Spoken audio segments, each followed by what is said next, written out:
Hello students, welcome again in the second lecture of fish of debenture. जो दो topic बेटा हमने अभी तक कंप्लीट किए हो, पहला था फॉर कैश डिबेंचर इशू करते हैं तो क्या होता है, और सेकंड था जब हमने डिबेंचर इशू किए विद टर्म्स ऑफ रिडेम्पशन, आपको रिडेम्पशन की कंडीशन पता थी। तो अब हम जो आगे बढ़ रहे हैं बच्चे, वो अपने नेक्स्ट टॉपिक के साथ बढ़ रहे हैं जिसका नाम है issue of debenture for consideration other than cash. आप डिबेंचर इशू कर रहे हैं और आपकी जो कंसीडरेशन है वो कैश को छोड़कर कुछ और है। दैट मीन्स मान लो मैं कंपनी एक्स लिमिटेड हूं और मैंने XYZ लिमिटेड एक दूसरी कंपनी से एक बिल्डिंग खरीदी 10 लाख की। मैंने इनको ऑप्शन दिया कि भाई साहब आप 2 लाख तो कैश में ले लो, एक पार्ट पेमेंट आप कैश में ले लो, और बाकी जो 8 लाख बचते हैं उनके आप हमसे डिबेंचर ले लो। या फिर मैं ऐसा बोल सकता हूं कि भाई सारे अमाउंट के डिबेंचर ले लो। तो दोनों बातें पॉसिबल हैं, वो दोनों चीज़ें हो सकती हैं। तो हुआ क्या क्वेश्चन में, सबसे पहले आप क्या ट्रीटमेंट करेंगे, accounting treatment. When assets is purchased, तो आप पहली एंट्री करेंगे एसेट्स डेबिट टू वेंडर। हाँ जी, इसके बाद बच्चे दूसरी entry, when any part payment is made. अगर आप कोई पार्ट पेमेंट करते हैं, ऐसा जरूरी नहीं है कि हर क्वेश्चन में पार्ट पेमेंट हो, लेकिन अगर पार्ट पेमेंट है तो वेंडर डेबिट। अगर आपने कैश दिया है तो कैश यूज़ करेंगे, चेक से पेमेंट करें तो बैंक यूज़ करेंगे, और अगर आपने कोई बिल एक्सेप्ट किया है तो बिल पेबल यूज़ करेंगे। तो पार्ट पेमेंट अगर आपसे क्वेश्चन कहता है तो इस तरह से आप कर सकते हैं। और थर्ड एंट्री, जब आप डिबेंचर इशू करेंगे, बस यही मेन काम है, व्हेन डिबेंचर्स आर इशूड, जब आप वेंडर को डिबेंचर इशू कर रहे हैं। अब जो वेंडर को डिबेंचर इशू होते हैं वो एट पार भी हो सकते हैं, वो एट प्रीमियम भी हो सकते हैं, और वो एट डिस्काउंट भी हो सकते हैं। Par, premium, discount.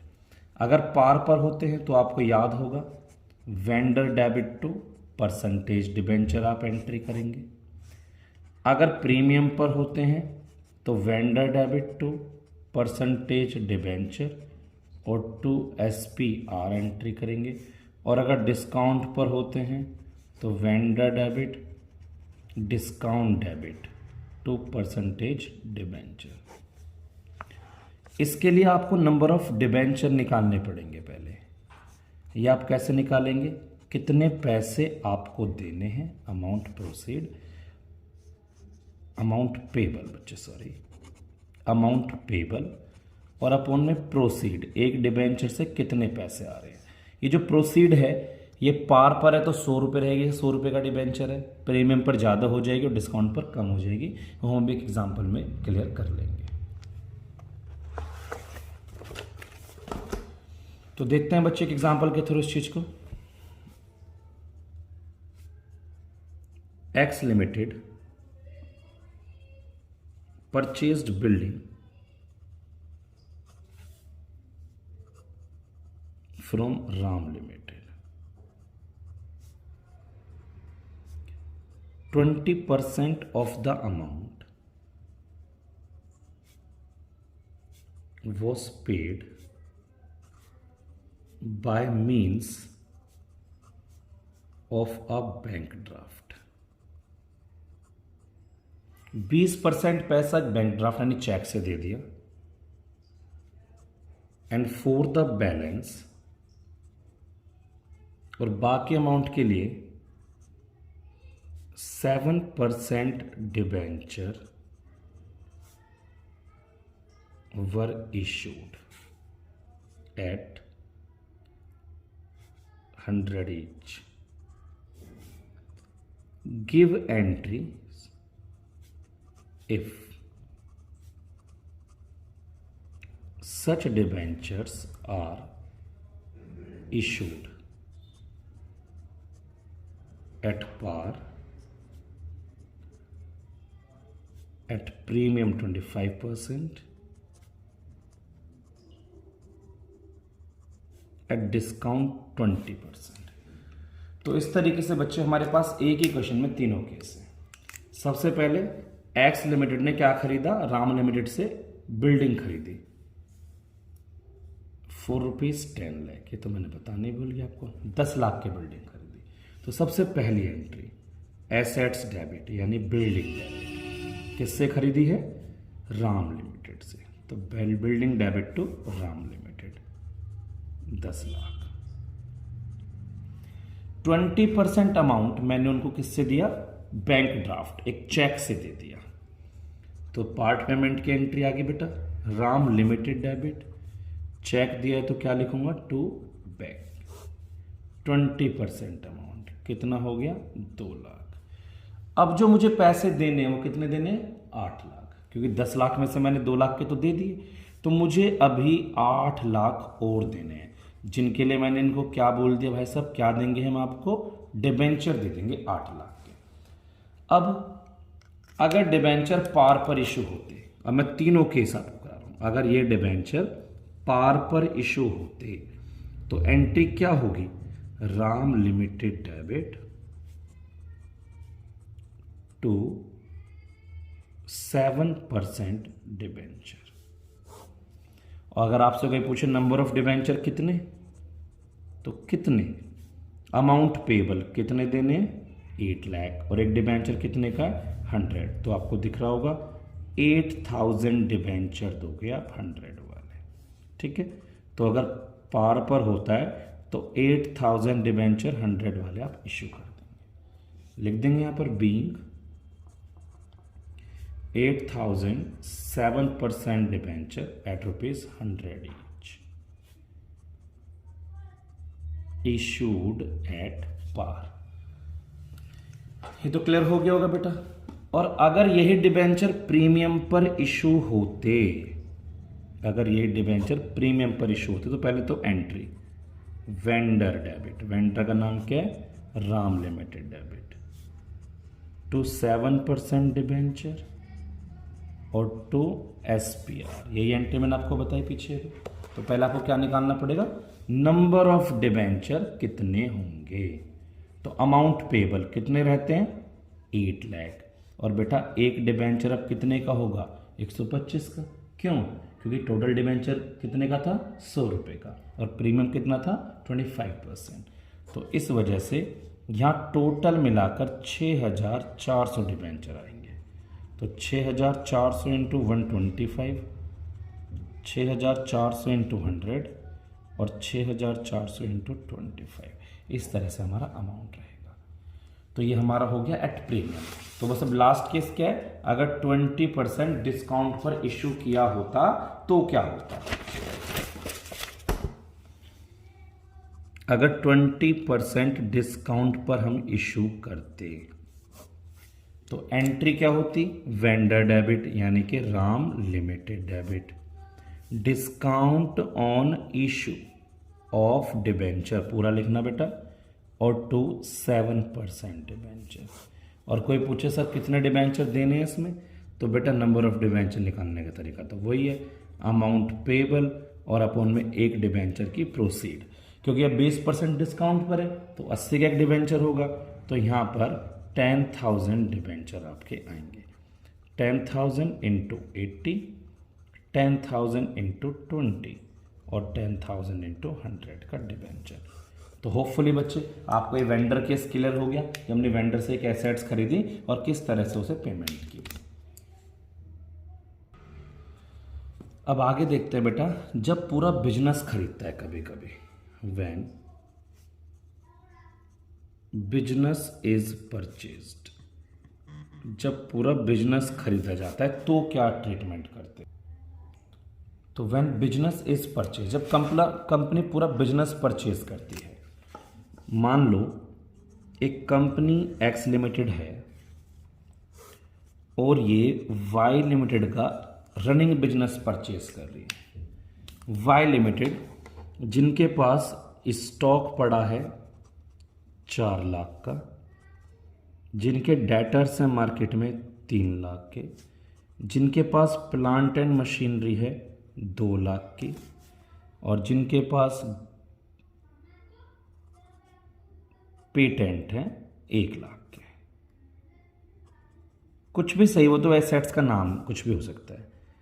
इनके पास क्रेडिटर हैं 2 लाख के, इनकी लायबिलिटी हैं 2 लाख की। जब एक्स लिमिटेड इनका बिजनेस परचेज करेंगी तो ये सारी एसेट्स जो एक्स लिमिटेड की थी, वाई लिमिटेड की थी, तो किसकी बन जाएंगी? ये एक्स लिमिटेड की। भाई एक्स लिमिटेड वाई लिमिटेड को टेक ओवर कर रहे हैं, तो ये जो इनकी एसेट्स हैं 10 लाख रुपए की, जो इनकी एसेट्स हैं वो सारी एसेट्स किसकी हो जाएंगी? एक्स लिमिटेड की।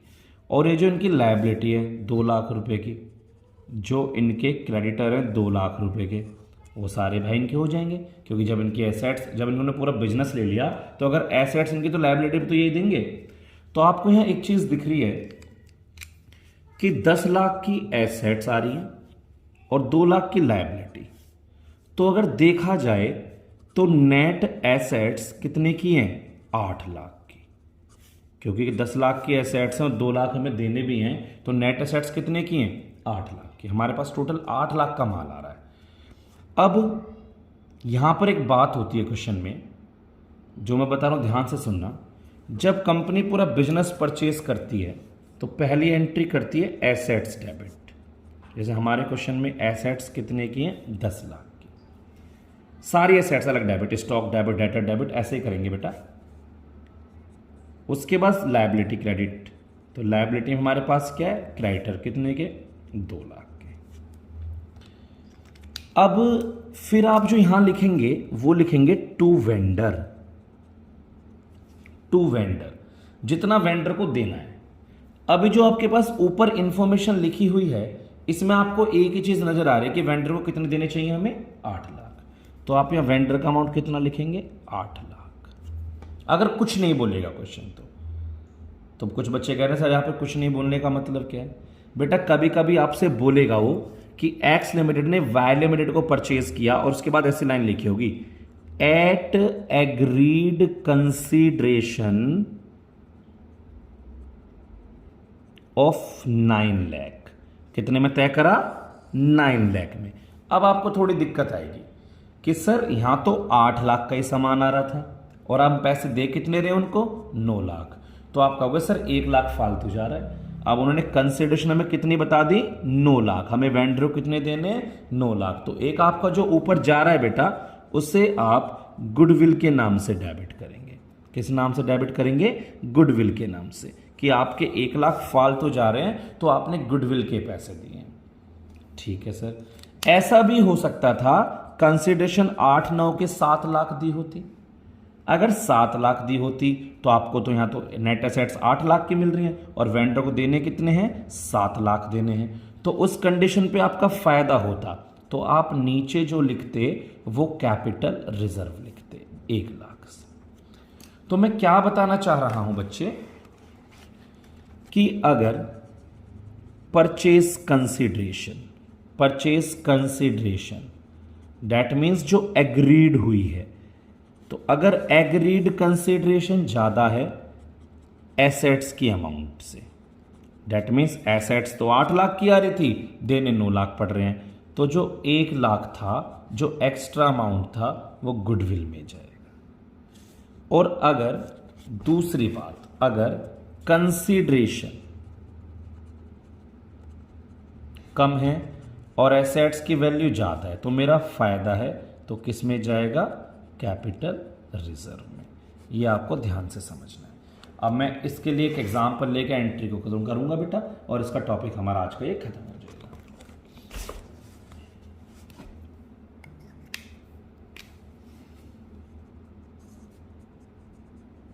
X limited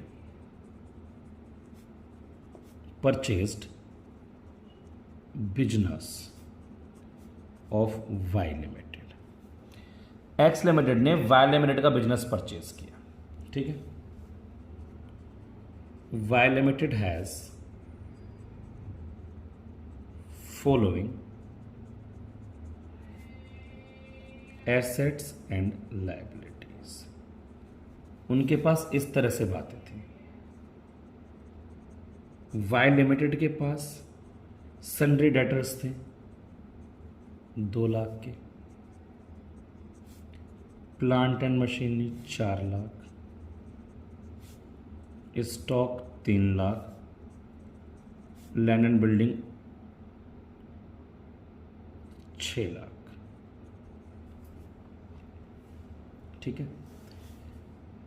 and creditors 2 lakh, 2 lakh के उनके क्रेडिटर्स थे। तो इस तरह से उनके पास टोटली हमारी एसेट्स और लायबिलिटी थी।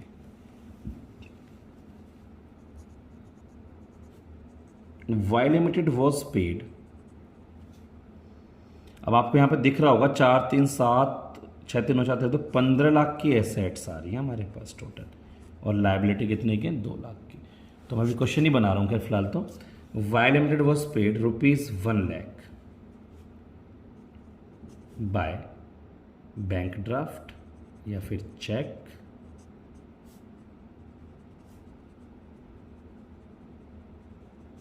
And remaining amount was paid by issuing debenture at ₹100 each। Case बना सकता हूं मैं चाहूं तो पुराने की तरह एट पार लिख सकता हूं मैं, एट प्रीमियम लिख सकता हूं मैं 20%, एट डिस्काउंट लिख सकता हूं मैं 20%। तो मैं कैसे भी बना सकता हूं ये केसेस, तो जो मेरा मन करे।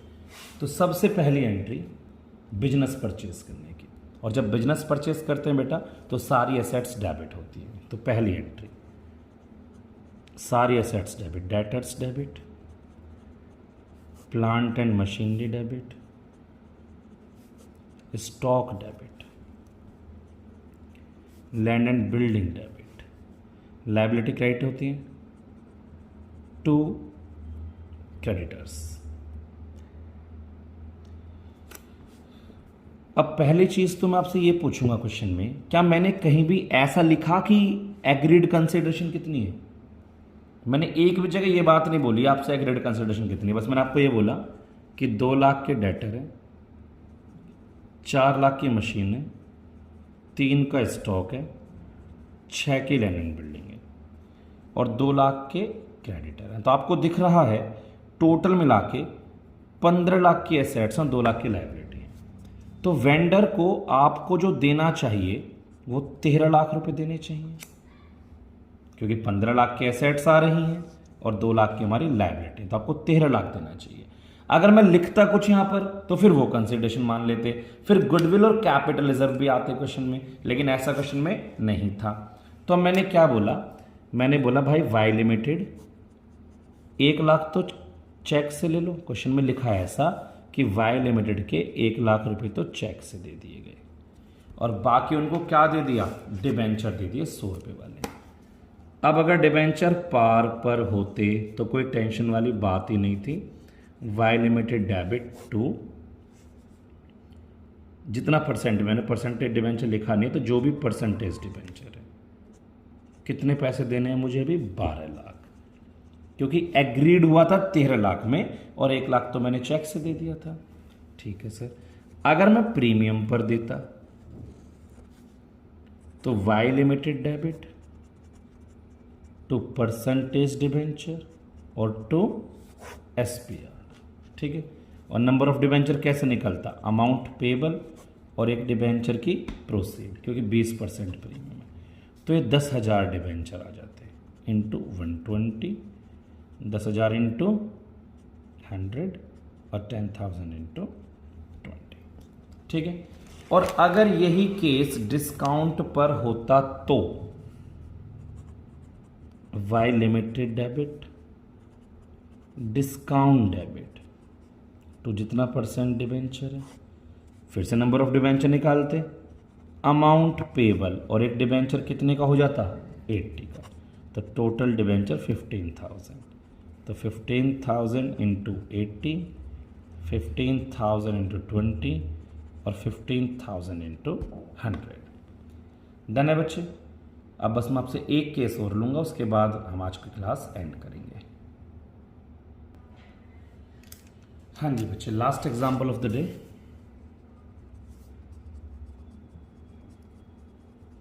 X Limited purchased running business of Y Limited at an agreed consideration of rupees 10 lakh. Y Limited has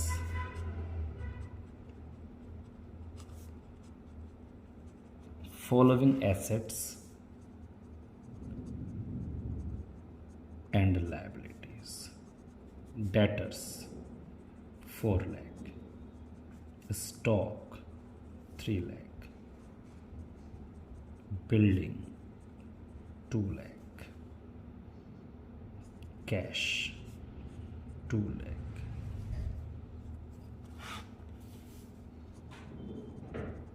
creditors 2 lakh.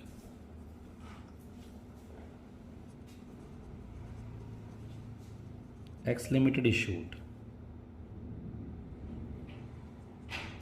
9% debenture at rupees 100 each at 25% premium. Give entries. इस बार मैंने कुछ नहीं बोला कि पैसा चेक से कुछ दिया, ऐसे सीधा मैंने डिबेंचर इशू कर दी। सबसे पहले all assets debit, debtors debit, stock debit, building debit, cash debit, 2 creditors और 2 वाई लिमिटेड। डेटर्स कितने के थे, 4 लाख के, स्टॉक 3 लाख का, बिल्डिंग 2 लाख की, कैश 2 लाख का, तो 11 लाख। और क्रेडिटर कितने के थे आपके, 2 लाख के। और वाई लिमिटेड तय कितना हुआ था कंसिडरेशन, हमें इस क्वेश्चन में 10 लाख की कंसिडरेशन हमने एग्री करी थी, 10 लाख वाई लिमिटेड से तय हुआ। अब एक बात बताओ, चेक किया जाए अगर 4 3 7 2 9 2 11 तो ऊपर बैठ रहा है और 12 नीचे बैठ रहा है, तो 1 लाख ऊपर कम बैठ रहा है, तो किसके नाम से जाएगा, गुडविल के नाम से। और वैसे भी समझदार हो ना आप, 4 3 7 2 9 11 लाख के एसेट, सारे 2 लाख की लाइबिलिटी, तो आपको कितने देने चाहिए थे, 9 लाख देने चाहिए थे, जब 11 के एसेट्स और 2 की लाइबिलिटी है। लेकिन आप दे कितने रहे यहाँ पर, 10 लाख, तो 1 लाख ऊपर जा रहे हैं ना, ऊपर जा रहे हैं तो किसके जा रहे हैं, गुडविल के। बस उसके बाद हमने वाई लिमिटेड को क्या दे दिया, डिबेंचर दे दिए, लास्ट एंट्री। तो Y Limited debit to 9% debenture और टू SPR। तो नंबर ऑफ डिबेंचर कैसे निकालोगे, अमाउंट पेबल कितने देने हैं, 10 लाख, और एक डिबेंचर कितने का, 125 का, तो 8000 डिबेंचर आपके आ गए। 8000 इंटू 125, 8000 इंटू 100 और 8000 इंटू 25। लेकिन एग्जाम में बेटा पूरा पूरा ही लिखना, भूलना मत। 10 लाख, 8 लाख, 2 लाख। डन। तो बेटा इतना प्रैक्टिस करना, बस हमारी एक क्लास रहती है डिबेंचर की, जिससे हम कोलैटरल सिक्योरिटी और इंटरेस्ट ऑन डिबेंचर की बात करें।